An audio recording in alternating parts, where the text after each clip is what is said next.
Game Demo.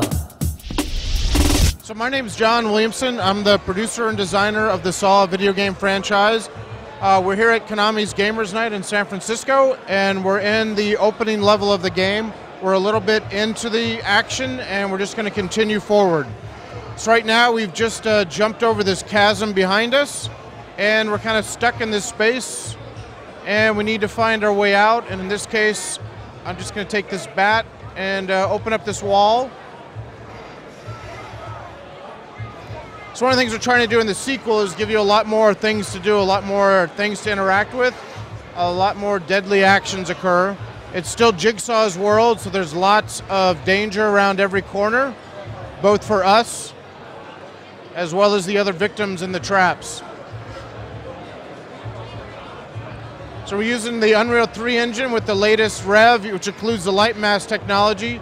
So we've got a lot more dynamic lights going on this time around.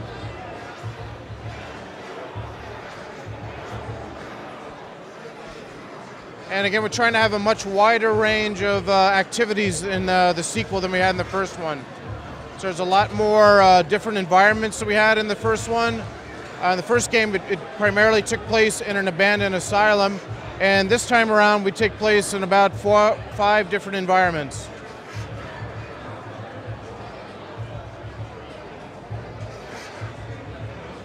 Try to add a lot of things like rats to populate the world. So we've added a bunch of new mini games this time around. They're all new to the sequel. Everything from an improved lockpick mechanic, which hopefully I'll make through in the first try, but I didn't.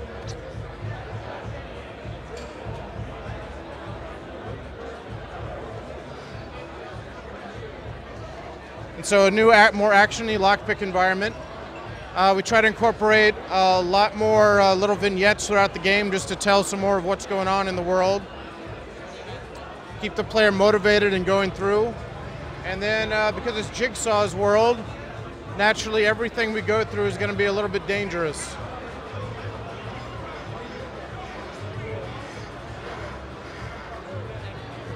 But if you pay attention, you can escape everything.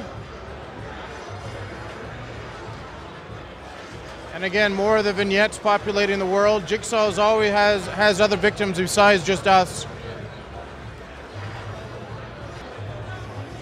And probably the biggest change we've made in the sequel is the combat.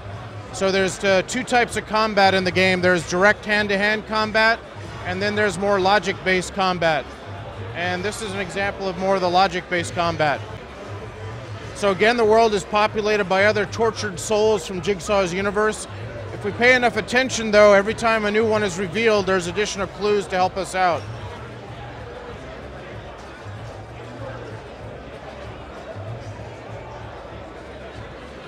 And so this guy in particular is just out to get us. His event is to try to get us.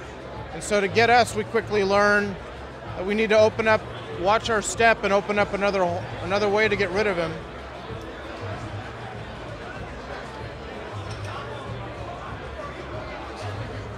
And since he'll only run in a straight line, we need to lead him over to how to get rid of him.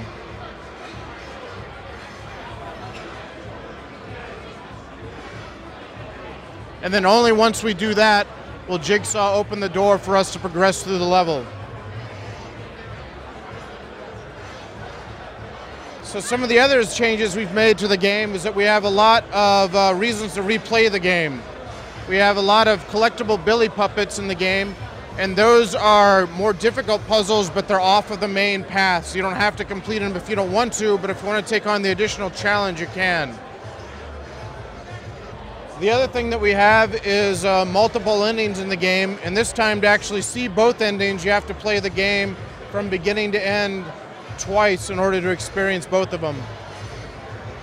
We give the illusion, again, of a lot more open spaces that the player can escape through, but again, since it's Jigsaw's world, nothing's ever that easy. We've got new versions of a lot of our mini games. This one in particular, you can't connect a red to a red. You have to connect a red to a yellow. And then once we do that, the door opens up. And then I'm confronted with another obstacle. And again, though, Jigsaw always gives us clues to everything. So in this case, it's put on some pounds. There's a big clue there. And this looks like something heavy for me to push.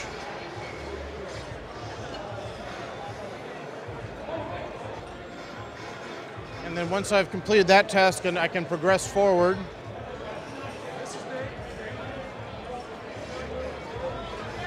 And we've got a lot of case files and background stories on all the elements from the Saw movies as well as the first Saw game. And they intertwine in a new and quite spectacular manner. And again, we have lots of these little vignettes going on in the game, setting up some of the backstory, just making it so that everywhere you go, it seems unsafe. And again, Jigsaw is always here taunting us and moving us forward. And right now we're at about the very end of the first level of the game. And Jigsaw is giving us a speech here, telling us what we can expect at the end of our next puzzle. So we worked really hard to create a lot of unique, creepy environments. Try to add a lot of motion everywhere we can.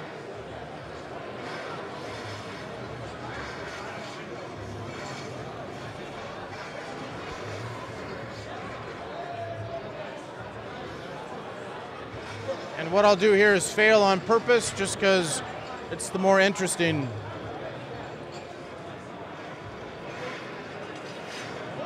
All right, well, this was Saw 2. It's coming out in October because if it's Halloween, it must be Saw. It's coming out on the Xbox 360 and the PlayStation 3.